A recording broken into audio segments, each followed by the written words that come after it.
Have you ever scrolled through your social media feed and just thought, wow, this feels like it was made just for me? You know, from the ads to the articles, it's all perfectly tailored. Well, guess what? It was. Today, we're going to dive into this huge shift from the mass media of yesterday to the super personal media that's designed for one person, and that person is you. I mean, think back a little bit. Do you remember when a big TV show finale was like a national event? Everybody was talking about it the next day at the office or at school because pretty much everyone saw the exact same thing on one of just a few channels. That shared experience, that was totally normal. So that whole era was really defined by one incredibly powerful strategy: mass marketing. The whole approach was pretty simple, but man, its impact was just enormous.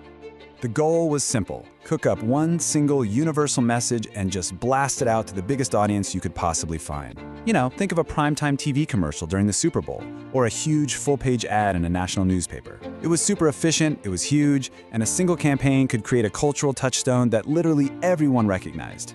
But then, something really fundamental started to change. That one giant audience, it began to break apart. It didn't just crack, it absolutely shattered into a million tiny little pieces. And there's a name for this: market fragmentation.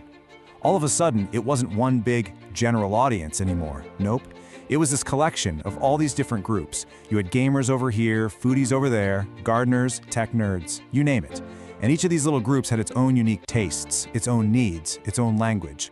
The one-size-fits-all mold was officially broken. And, well, as the audience broke apart, the media landscape had to follow suit. I mean, it makes sense, right? If you've got 100 different audiences, you're going to need a lot more than 3 TV channels to keep them all happy.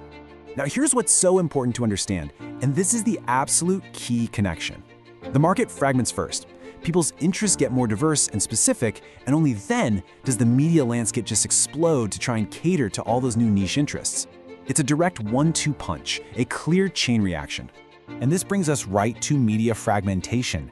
Think about it. We went from a handful of TV networks and big newspapers to hundreds of cable channels, thousands of blogs, millions of YouTube channels, and this endless nonstop stream of podcasts and social media feeds. The media pie didn't just get sliced, it got absolutely pulverized. So if you can't reach everyone all at once anymore, what do? Well, you stop trying, you get smarter, you adopt a brand new strategy for this brand new fragmented world. And that new strategy is called narrowcasting. So instead of shouting to a massive crowd, you're whispering to an individual. It's all about making this super specific content that's designed to perfectly appeal to just one of those small, fragmented audience segments we were just talking about. And this, right here, just lays out the difference perfectly. Broadcasting was like a fire hose. It was powerful, yeah, but it was messy, and it just sprayed in a general direction hoping to soak everybody. Narrowcasting, though, that's a laser. It's precise, it's focused, and it is aimed at a very, very specific target. The message is no longer one size fits all, it's custom tailored. So the whole game has completely changed.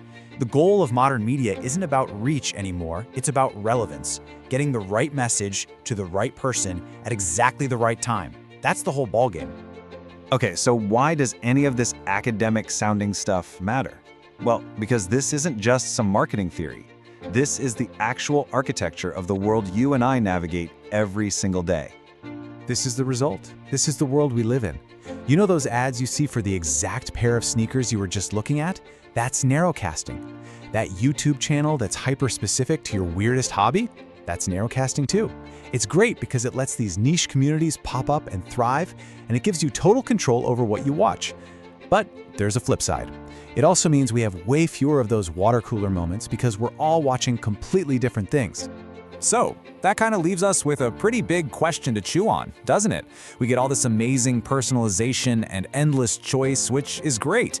But in a world where our reality is being algorithmically tailored just for us, what's the cost? What do we lose by not all seeing the same picture of the world anymore? It's definitely something to think about.